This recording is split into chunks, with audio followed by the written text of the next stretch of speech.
क्या आप ये जानना चाहते हैं कि लास्ट एक वीक में मार्केट ने क्या किया है और अगले एक वीक में मार्केट क्या कर सकता है?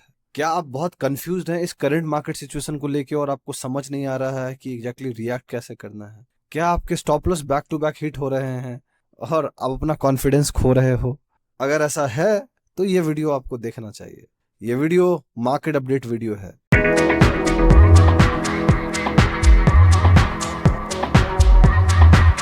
कैसे हैं आप लोग? मेरा नाम ब्रज भूषण हुआ और मैं आप लोगों का स्वागत करता हूं आप लोगों के अपने चैनल पे जिसका नाम है ट्रेड विद भूषण। ये वीडियो मार्केट अपडेट वीडियो है। हर शनिवार को हम आपके सामने एक मार्केट अपडेट वीडियो लेके आते हैं जहां पे हम डिटेल डिस्कशन करते हैं कि लास्ट एक वीक में मार्केट ने क्या किया है और अगले एक वीक में मार्केट क्या कर सकता है। ध्यान रहे, हम बहुत पॉइंट टू पॉइंट बात करते हैं ताकि कुछ भी ज्यादा लंबा ना किया जाए और आपका टाइम सेव किया जाए। आगे बढ़ने से पहले मैं दो चीज क्लियर कर दूं। सबसे पहला, ये कोई टिप या रिकमेंडेशन नहीं है, ये मेरी खुद की एनालिसिस है। जो भी मैं इस वीडियो में कहूंगा वो बस मुझे वो पता है या मुझे समझता है उसके हिसाब से मैं आपको बता रहा हूँ। मैं गलत हो सकता हूँ। पॉइंट नंबर 2, आप ब्लाइंडली इसको माने ना। मैं कोई सेबी रजिस्टर्ड नहीं हूँ, राइट? और अपना रिस्क मैनेज करना ना भूले, इरिस्पेक्टिव ऑफ मार्केट कंडीशन क्या है नहीं। प्लस ये फील्ड एक प्रोबेबिलिटी फील्ड है जहां पे हम गलत सही हो सकते हैं। 50% 50% चांसेस होते हैं। सो लास्ट एक वीक में मार्केट ने क्या किया? लास्ट एक वीक में बेसिकली 4 ट्रेडिंग सेशन थे। फ्राइडे को मार्केट बंद था बिकॉज महाशिवरात्रि थी। आई होप आप लोगों ने अच्छे से सेलिब्रेट किया होगा उसको। उसके बाद 4 दिन में जो मार्केट थी वो निफ्टी ऑल टाइम हाई बनाई, वो सही था। बट ओवरऑल अगर मार्केट देखिएगा, ओवरऑल अगर स्टॉक्स देखिएगा तो स्टॉक्स जो हैं वो थोड़ा नीचे गए। ओवरऑल मार्केट ब्रेथ भी थोड़ा इंप्रूव हुआ है। इसका मतलब कि निफ्टी जरूर एक जगह पे हाई बना रहा था बट बाकी जो मार्केट्स थी, जो निफ्टी 500 या मोर देन दैट है, वो नीचे नीचे हल्का हल्का गिर रही थी और वो थोड़ा करेक्ट हो रही थी। सो ओवरऑल मार्केट में प्रेशर बना हुआ था। अगले एक वीक में क्या हो सकता है? चांसेस है वेरी हाई कि अगले एक वीक में भी यही होएगा बिकॉज वो कहते हैं ना कि मार्च जो है, मार्च थोड़ा डिफिकल्ट महीना होता है, राइट?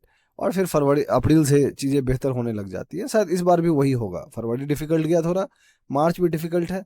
प्लस जो मैंने एक अपडेट भी डाला था इंस्टाग्राम पर, ट्विटर पे, जो आप देखे होगे, नहीं देखे होगे तो मैं आपको बताऊंगा भी। अभी अभी मैं बात करूंगा उसके बारे में कि जहां पे निफ्टी ऊपर जा रही है, माइक्रो कैप्स और स्मॉल कैप्स नीचे आ रहे हैं। सो वो जो डाइवर्जेंस बन रहा है जिसको हम बेरिश डाइवर्जेंस बोलते हैं, वो बहुत अच्छा नहीं है। सो ये जो टाइम है बेसिकली लार्ज कैप पे ज्यादा फोकस करने को है। एनीवेज चलते हैं सीधा चार्ट्स पे और देखते हैं कि निफ्टी क्या कर रहा है। तो आपके सामने जो चार्ट्स है वो निफ्टी का चार्ट है। निफ्टी की जो करंट प्राइस है वो 22,493.55 रुपीज के आसपास है। अब देख सकते हैं कि लास्ट 4 सेशन में निफ्टी ने अपने ऑल टाइम हाई रिकॉर्ड बनाया। हम जो लास्ट अपडेट बनाए थे वो यहाँ पे था और उसके बाद फिर चीजें ये हुई है 4 सेशन। ठीक है, 6 मार्च का जो थर्सडे का कैंडल था ये अच्छा था। ये जो कैंडल आप देख सकते हैं, जो नॉर्मली आपको 0.22% दिखेगा बट बहुत सारे स्टॉक्स गिरे हैं इस दिन। तो ये 4 दिन का सेशन था। ओवरऑल ऑलमोस्ट पूरे वीक में ये लोग 0.52% ऊपर गया निफ्टी, जो नॉर्मली था। आगे क्या? आगे निफ्टी की एक स्ट्रॉन्ग रेजिस्टेंस, जो स्ट्रॉन्ग तो क्या ही है, छोटी सी स्ट्रॉन्ग साइकोलॉजिकल रेजिस्टेंस जो है, वो जो मैंने पिछले वीडियो में बताया था कि 22,500 से लेकर 22,600 के बीच में होएगा, वो है। अगर हम इसको ब्रेक कर देते हैं देन 23,000 का एक साइकोलॉजिकल रेजिस्टेंस होएगा। तो ये दो बेसिकली रेजिस्टेंस है। क्योंकि वो ऑल टाइम हाई पर है तो ज्यादा एक्यूरेटली प्रेडिक्ट करना थोड़ा मुश्किल होएगा। सपोर्ट की बात कर लेते हैं तो अब निफ्टी की जो एक अच्छी सपोर्ट है वो ये वाला रेजिस्टेंस हो जाएगा जो कभी रेजिस्टेंस हुआ करता था। तो 22,100 से लेके 22,100 से लेके 22,200 के बीच में होएगा। तो ये निफ्टी का पहला सपोर्ट स्ट्रांग है, जो छोटा सा सपोर्ट है। लास्ट टाइम आप देख सकते हैं यहाँ रेजिस्टेंस था, फिर हम यहाँ रेस्ट किए, नीचे गए, फाइनली इसके ऊपर आ गए और अब हम हो सकता है कि इसको हम सपोर्ट पाए। अगर हम इसको ब्रेक कर देते हैं फिर कहाँ पे? उसके बाद फिर हम इस लेवल के आसपास आ जाएंगे जो कि 21,400 से लेके या 21,500 से लेके 21,600 के बीच में होगा, जहां पे भी हम सपोर्ट पाए थे। आप देख सकते हैं यहाँ रिजेक्शन थी और फिर हम सपोर्ट पाए और फिर हम यहाँ सपोर्ट पाके बाउंस किए। तो ये दो छोटा छोटा सपोर्ट है। अगर हम इसको ब्रेक कर देते हैं फिर हम नीचे आ जाएंगे। बट मुझे नहीं लगता है कि हम अगले एक वीक में ये करने वाले हैं। तब भी मैंने आपके सामने 2 इंपॉर्टेंट सपोर्ट और 2 इंपॉर्टेंट रेजिस्टेंस बता दिए हैं। जैसा भी होगा आप देख सकते हैं। ध्यान रहे मैं क्या कर रहा हूँ, मैं निफ्टी पे बहुत ज्यादा फोकस नहीं कर रहा हूँ। मेरी जो फोकस है वो इंडिविजुअल स्टॉक लेवल पे है और मैं देख रहा हूँ कि कौन सा ऐसा स्टॉक है जिसको मैं खरीद सकता हूँ, कौन सा स्टॉक है जो मेरे रिस्क रिवॉर्ड को फेवर कर रहा है, कौन सा स्टॉक है जो इस साइडवेज के बाद भी, स्ट्रगल के बाद भी स्ट्रांग होल्ड कर रहा है। वैसे स्टॉक को मैं खरीदना चाहता हूँ। अब बात करते हैं बैंक निफ्टी की। तो बैंक निफ्टी जो है वो अभी भी निफ्टी को अंडर परफॉर्म कर रहा है। बैंक निफ्टी की जो करंट प्राइस है वो 47,835.80 रुपीज के आसपास। ध्यान रहे कि बैंक निफ्टी का जो रेजिस्टेंस के बारे में हम डिस्कस करते थे कि ये एक रेजिस्टेंस था जो गैप था, वो गैप अब फाइनली फुलफिल हो गया। आप देख सकते हैं गैप कंप्लीट है, राइट। इसका मतलब कि वो रेजिस्टेंस अब खत्म हो गया। तो अब क्या, अब जो रेजिस्टेंस है बैंक निफ्टी की वो ये वाला रेजिस्टेंस है जो कि 48,200 से लेके 48,700 के बीच में है, जहां पे ये जो आप देख सकते हैं रिजेक्शन हुआ है back to back back to back. अगर इसको हम ब्रेक कर देंगे तो हम ऑल टाइम हाई पर चले जाएंगे। तो ये पहला रेजिस्टेंस है। अगर दूसरा जो रेजिस्टेंस है अगर इसको हम ब्रेक करते हैं, मेरा बहुत ज्यादा मानना है देन 50,000 का जो रेजिस्टेंस है वो एक साइकोलॉजिकल रेजिस्टेंस होगा, काफी स्ट्रॉन्ग साइकोलॉजिकल रेजिस्टेंस। सो ये दो रेजिस्टेंस ऊपर हो गए। सपोर्ट की बात कर लेते हैं तो बैंक निफ्टी की एक छोटी सी सपोर्ट इस लेवल पे है अब, जो कि आप देख सकते हैं कि ऑलमोस्ट 46,200 से लेके 46,500 के बीच में है। ये वही जोन है जो कभी हम यहाँ पे रिजेक्ट हुआ करते थे रेजिस्टेंस से, फिर ऊपर गया अब सपोर्ट पर। ये एक हो गया जो नीचे है। इसके ऊपर एक बहुत छोटा सा सपोर्ट है यहाँ पे, जो कि 46,900 से लेके 47,300 के बीच में, ये बहुत छोटा सा है। और नहीं तो फिर ये वाला तो सपोर्ट ही है जिसके बारे में हम काफी टाइम से बात करते आ रहे हैं। आप यहाँ देख सकते हैं रेजिस्टेंस है, यहाँ भी रिजेक्ट हुआ थोड़ा सा, यहाँ रिजेक्ट हुआ और वापस अब सपोर्ट होगा। तो ये रहा बैंक निफ्टी का दो मेजर सपोर्ट, दो मेजर रेजिस्टेंस जिस पर आपको फोकस करने की जरूरत है। अब हम बात करते हैं सेक्टर्स के बारे में। नॉर्मली मैं हर वीक 2 या 3 या 4 सेक्टर्स आपके सामने लेके आता हूँ। ये पहली वीक है शायद जब से मैं मार्केट अपडेट बना रहा हूँ जहाँ पे मैं आपके सामने 5 ऐसे सेक्टर्स लेके आया हूँ जो मुझे लगता है कि अच्छा स्ट्रेंथ होल्ड कर रहे हैं और ये आगे कंटिन्यू कर सकते हैं इंडिविजुअल स्टॉक बेसिस पर। ओवरऑल मार्केट पे बहुत ज्यादा इंपैक्ट नहीं करेंगे, कर रहे हैं इसीलिए निफ्टी ऑल टाइम हाई पर है। तो पहला सेक्टर कौन सा है? पहला सेक्टर है निफ्टी पीएससी।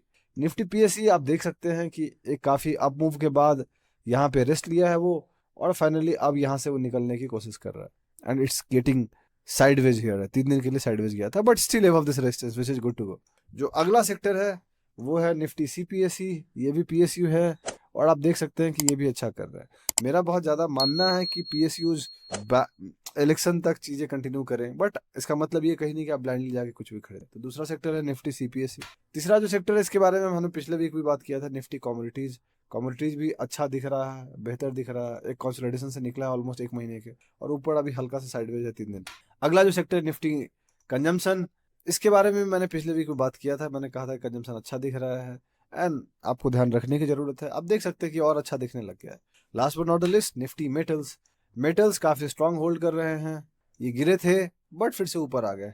ध्यान रहे मेटल्स काफी वॉलेटाइल सेक्टर है, तो अगर आप वॉलेटिलिटी हैंडल नहीं कर पाते हैं प्लीज मेटल से दूर रहे। तो ये थे 5 सेक्टर्स जो मुझे लगता है कि आने वाले टाइम में आपको अच्छी अपॉर्चुनिटी दे सकती है। आपको क्या करना है, आपको इन सारे सेक्टर्स के इंडिविजुअल स्टॉक्स को जाके देखने हैं। जो स्टॉक आपके रिस्क रिवॉर्ड को फेवर करता है आप देख सकते हो उसके साथ क्या करना है। फॉर मी, मैं वो करूंगा जब मुझे कोई स्टॉक अच्छा लगेगा उसको मैं खरीद लूंगा। अब बात करते हैं इंडिया विक्स की। इंडिया विक्स के बारे में मैंने आपको बहुत पहले बताया है, हम बताते आ रहे हैं कि 16.6 एक रेजिस्टेंस था जिसको अगर ब्रेक करता तो ऊपर जाता, वॉलेटिलिटी बढ़ती। बट हुआ कुछ उल्टा है। हुआ ये है कि वॉलेटिलिटी और नीचे जाने लग गई। इसका मतलब कि वो बुल्स को फेवर कर रही है। इसका मतलब कि जो साइडवेज चल रहा है, ये साइडवेज बहुत स्ट्रगल चल रहा है बिकॉज कोई बेच रहा है कोई खरीद रहा है, but all said and done जो सेलर्स हैं बहुत ज्यादा एग्रेसिव नहीं हुए अभी तक, वरना होते तो वॉलेटिलिटी हम ब्रेक करते 16.6 को और हम ऊपर जाते, जो कि नहीं हुआ है। तो इसका मतलब है कि बुल्स के फेवर में मार्केट अभी भी है। ये साइडवेज जो हम कहते हैं ना कि तूफान से पहले की शांति है, शायद वो हो सकती है, बट वो आने वाले वक्त बताएगा। तो ये रहा विक्स के बारे में। कुछ और चीजें बात कर लेते हैं। कुछ और चीजों में आप देखिएगा तो FII 4 दिन में 2-3 दिन नेट बायर्स थे और 1 दिन नेट सेलर्स थे। ये काम क्यों नहीं कर रहा है? सो FII 3 दिन नेट बायर्स थे और 1 दिन नेट सेलर्स थे। आप देख सकते हैं कि 4 मार्च को 564 करोड़ नेगेटिव में थे, 5 मार्च को 574 करोड़ पॉजिटिव में, 6 मार्च को 2766.75 करोड़ पॉजिटिव एंड मार्च 7 को 7304 करोड़।